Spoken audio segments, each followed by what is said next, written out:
lasīsim. Lasīt, vai mēs atceramies? Lasi, lai dzird tajā video visu.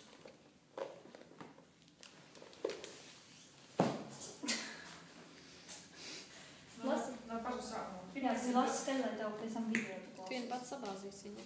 Pakaušot priekšduļus priekšējais veids. Pirmais ir galvas saliekšanos. Noliekšanās kustību bērns priekš turpināt stāvēt iegurņa domā. Un sastopoties ar iegurņa mīksto augu pretestību, pretestības rezultātā bērns noliec galvu tā, ka zots piespiežas pie krūtīm. Un galva iestājas iegurņa ieejā ar bultas šuvu. Šķērs izmērā. Vai kādā no slīpēm izmērā. Šķērs. Mums tā arī ir, vai ne? Slīpēs. Šķērs. Vadošais punkts mazais avotiņš. Otrais, galvas iekšējā rotācijā.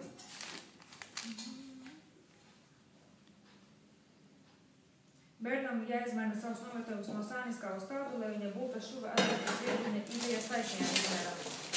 Bet mazais avotiņš zem simtīzes. Pareizi. Mazais avotiņš zem 100 otrā vietā. Kā, ne, pareizi. Tagad lielais viņam zem simtīzes. Šitais Jā, šis te tik mazais. Rotācija sākas, kad galviņa iestājas iegurņa domā un beidzas, kad tā sasniedzas iegurņa izēja. Tā izstāsta tik pēc lielām. Viņš liels vienkārši. Nu, stāstīt. Galvas atliekšanās.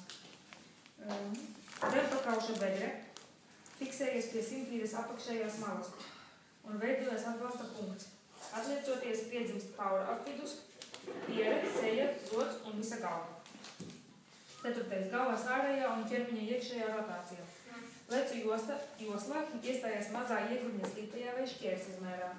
Virzoties cauri iegurņam rotē un iegurņa izejā iestājās taisnajā izmērā un atbilstoši tādai ķermeņa iekšējā rotācijā rotē arī piedzimusī galva. Piektais, augļa piedzimšana. Dzemdību darbībā var būt neliela pauze.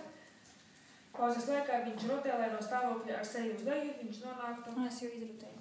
uz augšu. Nu, viss cimst. Pagaidām mums ir Veidojas jauns atbalsta punkts augšķelnu augšējā trešdaļa. Tā atspiežas pret simtīzes apakšējo malu, augļu ķermenis saliecas. Dzemdētājas starpeni iestiep bērna apakšējais plecs un pēc tam ar augšu pejošu kustību, ko veids Kristiāna, piedzimst mugurējā roka, pēc tam arī priekšējā roka.